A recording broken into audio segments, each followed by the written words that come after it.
చద్దన్నం అని లోగోగా చూస్తున్నారా? దాని హెల్త్ బెనిఫిట్స్ తెలిస్తే ఈ రోజు నుండే స్టార్ట్ చేస్తారు.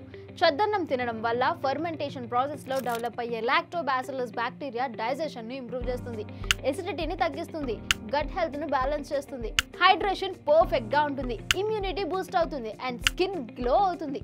అమ్మో, ఇంత చద్దన్నంలో ఎన్ని బెనిఫిట్స్ ఉన్నాయో చూసారా? అందుకే మన పూర్వీకులు అంత బలంగా ఉండేవారు. బెనిఫిట్స్ ఓకే, మరి దీన్ని ప్రిపేర్ చేసుకోవడం ఎలా? ఏముంది, రాత్రి మిగిలిపోయిన అన్నంలో పాలు పోసి కొంచెం పెరుగు చుక్క వేసి మూత పెట్టండి.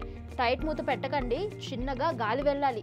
కొంచెం టేస్టీగా కావాలి అనుకుంటే నైటే సగానికి కట్ చేసుకున్న ఉల్లిపాయ, ఒక చిన్న పచ్చిమిరపకాయ కూడా యాడ్ చేయండి. నైట్ అంతా దాన్ని అలా ఉంచేయండి, అప్పుడు అది ఫర్మెంట్ అవుతుంది. మార్నింగ్ బ్రేక్ఫాస్ట్గా ఈ చద్దన్నం తిని చూడండి. టేస్ట్కి టేస్ట్, హెల్త్కి హెల్త్. గుర్తుంచుకోండి, రైస్ నానబెట్టుకోవడానికి స్టీల్ లేదా మట్టి పాత్రలను మాత్రమే యూజ్ చేయండి.